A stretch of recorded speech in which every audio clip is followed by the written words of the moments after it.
The Prophecy. Written and narrated by Althea Little. Chapter 6. Amelia looked at him just as he expected she would, like he was crazy. He probably deserved it, proposing something like this after what he put her through in the past. He had tried during this conversation to apologize for that, but all that came out was a lame apology for his father's behavior. No matter how hard he tried, the apology just wouldn't come out. He figured if he couldn't say the words, then perhaps he could do something for her to make amends. He lifted his palms to her before she could pelt him with much-deserved insults. "Just hear me out." She opened her mouth as if to say something, but then closed it. She squinted her eyes at him, as if looking harder would help her understand the madness that had just come out of his mouth. He tried not to take offense. "It would be a ruse," he said quickly. "Not real." Her look of shock turned a little offended.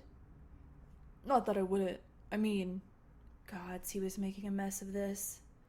You said that your parents wouldn't accept anyone you dated because they weren't me." "That doesn't mean I want to date you," she snapped. I know. But maybe part of the problem is that we never gave it a chance." Her eyes narrowed. She was going to walk away any second now. He could feel it. "So if we can convince them that we're willing to give it a try as long as they promise to let it go if it doesn't work out," which it wouldn't, she cut in helpfully. "Right." Again, he was trying not to be offended by her obvious dislike of this idea. "Then, when it doesn't work out," she nodded, "you can go out and date who you want, and they will have to accept the person." "That's brilliant," he supplied. "I was going to say stupid." Okay, so she hated the idea. He couldn't blame her. He'd been an ass. But this could mean a better future for her. He had ruined much of her past. He wanted to make the future better. "Just think about it, Amelia. Christmas with your family, your husband." He struggled with that word. In her mind's eye, was she picturing Jeremy? "Imagine him sitting by a fire, laughing with your father while your mother is in the kitchen baking cookies with her grandchildren." "My mother is a terrible baker," she said. "Her cook made dinner tonight." "Okay, imagine your mother reading stories to your children then." She laughed. Apparently the thought was funny. "Or doing whatever. The point is, if we can convince your parents that we are willing to give it a shot, but that we just aren't right for each other, then maybe they will be more willing to move on from the prophecy. I'm sure they want you to be happy." She seemed to consider it, eyes distant. A small smile appeared on her face before she refocused her attention on him. Her smile faded into suspicion. "What's in it for you?" "The same thing as you. The chance to choose who I spend the rest of my life with." It was a lie, of course. His parents, namely his father, would never let go of the prophecy. He would hound, berate, and vilify Osric for the rest of his life if he did not marry Amelia. But she didn't need to know that. He hoped that her parents were more understanding, that they cared more about her happiness than some prophecy. Turning away, she began walking in the direction they were headed before he thought of this idea. He followed. At least she didn't seem angry anymore, just thoughtful. She didn't say anything until they stopped in front of a small house. His heart thumped a little harder than usual. What was she thinking about? What would she say? Turning, she regarded him for a moment and then said, "I'm not going to say yes." His heart sank. "At least, not tonight. I need time to think it over, and we'll need to talk more about what all this would entail. There's no guarantee that our parents would even agree to this scheme." He had to fight the smile off his face. She hadn't said no. "It's worth a shot, right? For a happier future?" She just nodded, lost in thought again. What was she thinking about? He wanted so badly to ask, to know what was going through her head. Who was going through her head? It wasn't him, that was certain. Why did that thought hurt? Meet me at the cafe tomorrow around noon. We can discuss it more then. She turned to walk through the gate in front of her house. Wait, he called. I'm on duty tomorrow. Are you free the day after? Yeah, I can meet then. She didn't bother turning around to look at him. Okay, let's plan for that then. She nodded and continued walking. Part of him wanted to be bothered by the fact that she didn't want to look at him, but a smile crept across his face at the fact that she hadn't said no, that they were going to meet the day after tomorrow. Gods, he was smiling because he would get to see her again, anger and all. Amelia sat in a corner booth at the only cafe in Endell. It was a cute little coffee shop with a vintage vibe. Amelia liked to come here when she needed time to think. There was something about the smell of coffee that woke up her senses and helped her brain formulate otherwise hard-to-think-of ideas. She'd shown up early so that she would have time to soak in all those smells. She needed all the mental clarity she could get. The other day, as Osric was talking about it, his scheme didn't seem so bad. A chance to choose her own path, and all she had to do was sacrifice some of her time. How much time would she have to spend with Osric, though? That was the first question she was going to ask. She didn't want to spend any more time with him than necessary. The thought of spending any length of time with him left her feeling irritated. But if it meant her future, she could do it. Been waiting long? Came a low, masculine voice. She tried to hide her shudder. Gods, his voice was delicious. No, not delicious. She shook her head, trying to clear it of the ridiculous thoughts that were taking up too much of her precious thinking space. But he thought she was answering him and said, Good. I'm going to go order a drink and a pastry. Can I get you anything? She thought about refusing, but figured why not let him spend some money on her. Sure, a lavender chai latte and a tomato basil pastry. He nodded and went to go place the order. Osric came back and set the food and drinks on the table. 1 lavender chai latte and a tomato basil pastry. The pastry looked so good, I had to get one for myself. Amelia noticed that aside from his coffee and the tomato basil, he had a cinnamon roll and a brownie. He began dumping sugar into his coffee. After 4 spoonfuls, he started to stir. I have a bit of a sweet tooth, he admitted when he caught her staring. She didn't say anything, just took a sip of her latte. It had the perfect amount of lavender, just a hint of floral without the soapiness. She closed her eyes and sighed as the warmth spread through her body. You really like food, don't you? She opened her eyes to find him staring at her now. Not as intensely as the other night, but uncomfortably close. Shaking his head, he took a sip of his own drink. I'm actually a little surprised you showed up, he said. I almost expected you not to. I almost didn't, she admitted. But aside from the obvious disadvantages of your plan, the potential benefits can't be ignored. Something flashed in his eyes before he looked away from her, changing his focus to his pastry. He took a bite and groaned. The sound sent a bolt of awareness through Amelia, right down to her core. She watched his mouth as he licked a bit of pastry from his lips.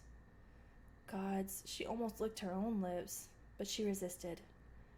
It didn't change the fact that she was staring at him, at his mouth, and that he was now looking at her. She flushed. His voice was low as he said, I can see why you order this. It's delicious. Delicious, she agreed, tearing her gaze from his mouth. She cleared her throat and said, I have a pretty prolific garden. Whatever I don't use for potions or cooking at home, I donate to the cafe. In exchange, I'm given a free drink or pastry every now and then. I dropped off some of the excess basil yesterday. She took a bite of her own pastry, making sure to keep any strange noises to a minimum. He looked at her like he was impressed. Crap, she was talking about her personal life. The less he knew about her personal life, beyond the prophecy, the better. So, wiping her mouth with a napkin, how did you see this working? Osric looked up from devouring his pastry. What do you mean? I figured we'd date. One of us would break it off. Or both of us could just agree it's over, he added when she raised an eyebrow. How often do we have to see each other? How long do we have to pretend? She took a sip of her latte and prayed that he would say one date should suffice. But she wasn't foolish enough to believe that her parents would see that as enough. I was thinking we could date for 3 months and see each other a couple times a week, he said. 3 months? That was a quarter of the year. No, that was too long. 1 month, she countered. And we'll see each other once a week.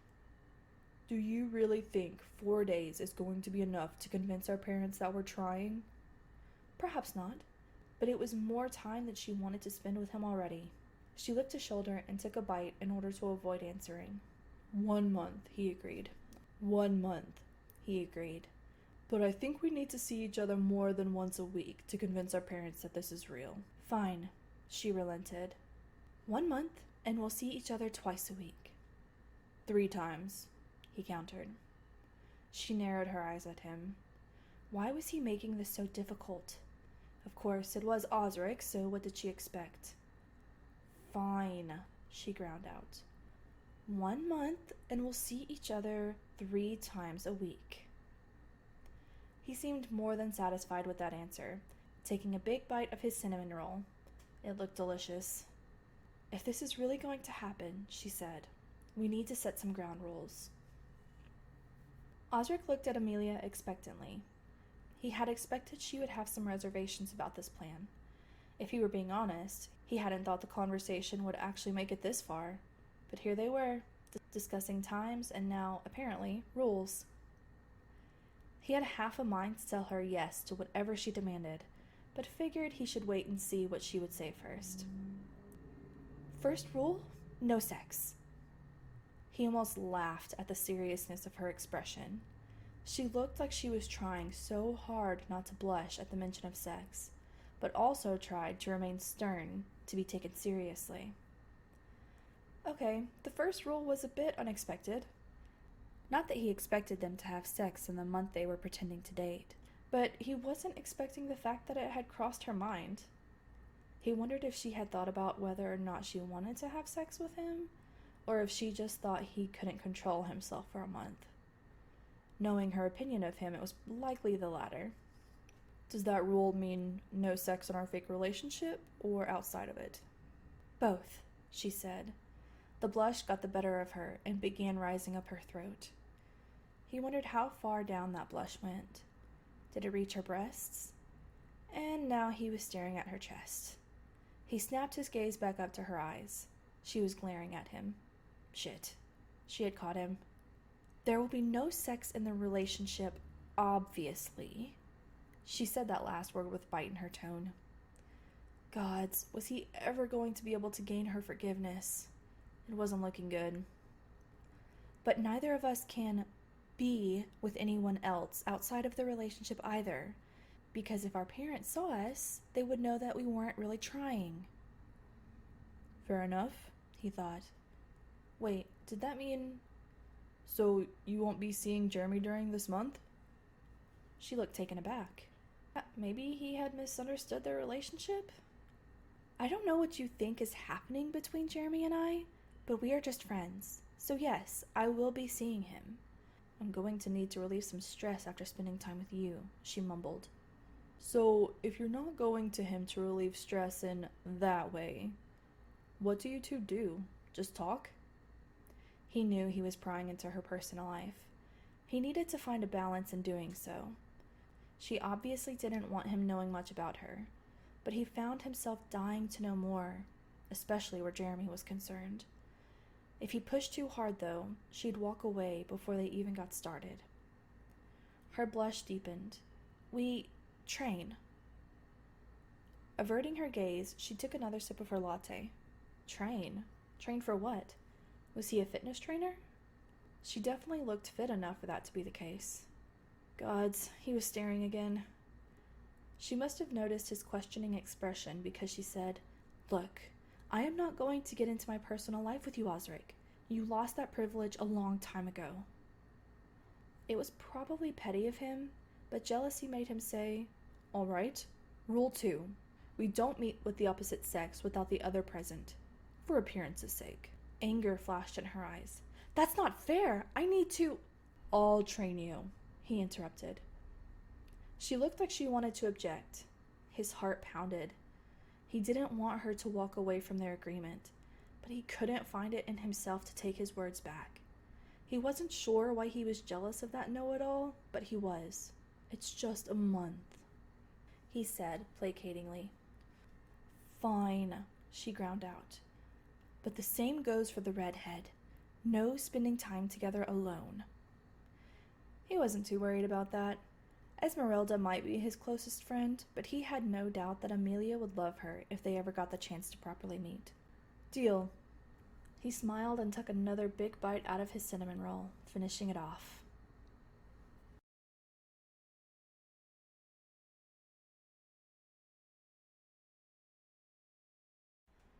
That's the end of this chapter. Thank you for listening. If you would like to read the story without narration or would like to follow along, head over to www.wattpad.com/user/Althea_little. New chapters are added every Wednesday, so be sure to hit the subscribe button.